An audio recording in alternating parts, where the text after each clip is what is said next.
You can love me, you can hate me, you can adore me, you can do all those things. This is Tim, this is your Giants Straight Talk, powered by Online Big Blue LLC. Oh, it's just the ABCs and me. And it's easy as 1, 2, 3.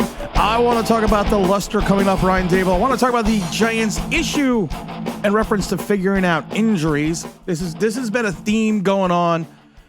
Oh, going back to Pat Shurmur, where the Giants seem to misdiagnose or maybe just miss injuries in general in reference to certain players. And I used to think it was the Giants being Belichickian. You know, Belichick would always do the thing where, well, you know, he could play, you know, a guy could have snapped his tibia, a bone could be sticking out the skin, and Belichick would look at the cameras after the game and say, well, he could be ready for next Sunday. And I was kind of thinking maybe that's what the Giants were doing. Maybe that was the Giants' game plan. They were taking a page out of Belichick's book. They were taking a page maybe out of Parcells' book. But then you go through the history recently with these injuries and the things that happens and how players are going to miss 1 week or 2 weeks and then they miss 8 weeks. And then it turns out they need surgery. And then it kind of reminds me of what happened to like the Knicks in the early 2000s where they never seemed to have the ability to diagnose injuries. So now it's Evan Neal's turn. Evan Neal is likely going to need ankle surgery.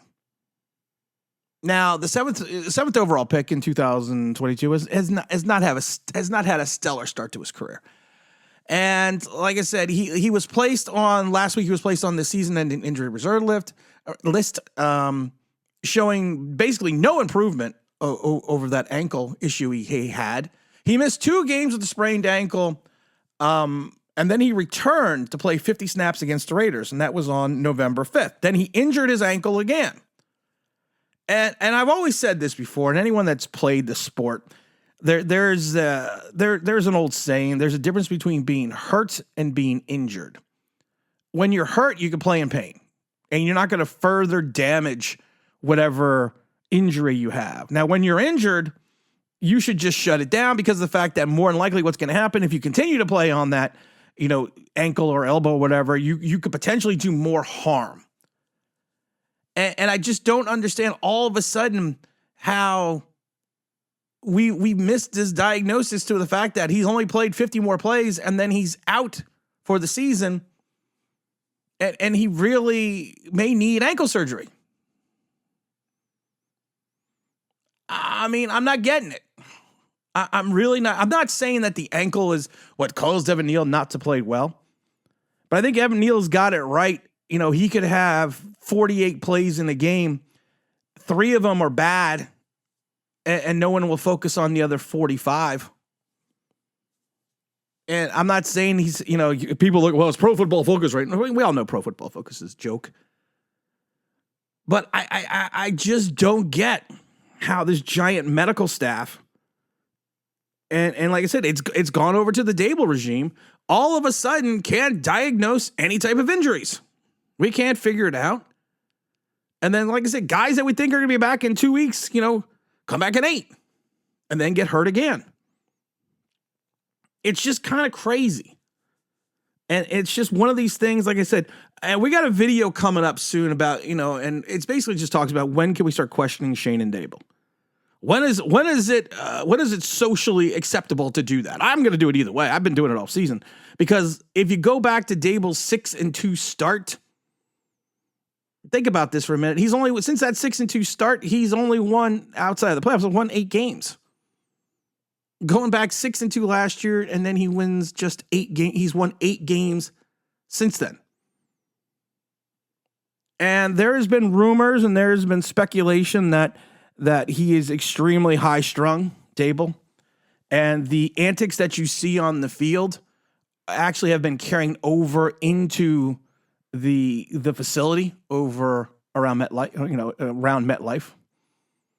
And I find it interesting that there have been some internal reports from Giant beat writers that there is some rifts in the coaching staffs because that intensity, that craziness, that I don't know what you really want to call it, but that high strungness that Daboll has is kind of wearing thin on his coaching staff, and especially a lot of the older coaches or coaches who've been in the league for a while. And it's interesting because I said last year that the Daboll antics on the sidelines will play well if you win. But if you start losing, those little antics on the sidelines that everyone thought were so cute and adorable, and everyone thought to themselves, well, you know what, that's just Daboll being passionate. He's just got passion. That when you start losing, that's going to wear on people. It's going to get annoying. People are going to look at it and say, he's not in control. He doesn't have the wherewithal to check his emotions. Not every play in the game needs to be challenged with a volley of hand movements and yelling and screaming at the referees. And that's already starting to happen. There have been some questionable timeouts. There's been some questionable game management. There's been some questionable play calling with Daboll this year. And like I said, a lot of that was not exposed in 2022 because of the fact that, we won 9 games and won a playoff game. Now, we here at OBB, we pointed it out. We mentioned numerous times that the Giants were winning on one play here, one play there, and anything that would have swung differently, the Giants would have maybe only won 6 games. But it's one of those things that, like I said, we just kept mentioning the fact that everything that Daboll did was cute last year. That's just him being passionate. But this year, it's kind of wearing thin. It seems to be wearing thin with his own coaching staff. It seems to be wearing thin a little bit maybe in the locker room. It definitely seems to be wearing thin with the beat writers. So at the end of the day, what's going to happen here? I'm not saying that Brian Daboll is going to get fired. I'm not saying that you're going to get rid of him because of the fact that he kind of acts a little bit immature at times, we'll say, on the sidelines. And he needs to act a little bit more like a head coach where everything doesn't need to be challenged. Everything doesn't need to be jumped on. You don't need to go after everyone. But I just don't get, like I said, some of his antics. He was the offensive genius last year, which I didn't understand because your quarterback was slightly above average. And you basically, we talked about this before. There was at least 5 games we pointed out last year that we did not win without Saquon Barkley. And I think maybe I pointed out 2 games last year we don't win without Daniel Jones, 2 or 1. But there was 5 games last year. If you take away Barkley, we weren't winning those games. And you could start with the first game in Tennessee. But he was a genius, and I didn't get it. I didn't get the whole boy wonder thing with Kafka either last year because of the fact that it didn't make any sense. Because if you look at the offense wasn't much better than it was under Jason Garrett. You just happen to have more wins. And we've said it before, winning cures all ills and hides all deficiencies. That's why I was dying when people were like, look, Kafka's going to go to Northwestern. No one was going to give Mike Kafka a head coaching job after last season. No team in their right mind, no college team in their right mind would look at what happened last season and go, boy, that Mike Kafka, he's a really good coach. Because I saw it, I remember halfway through the season last year, a lot of Giant fans wanted Kafka fired. A lot of fans wanted Daboll to call the plays.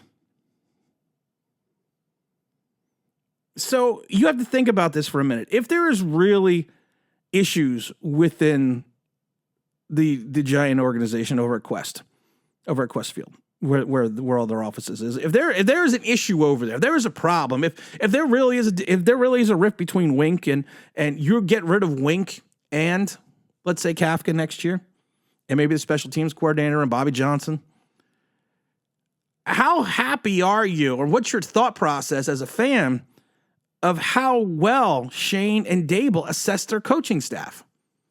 Because I'm starting to question a little bit how they're going about scouting as well.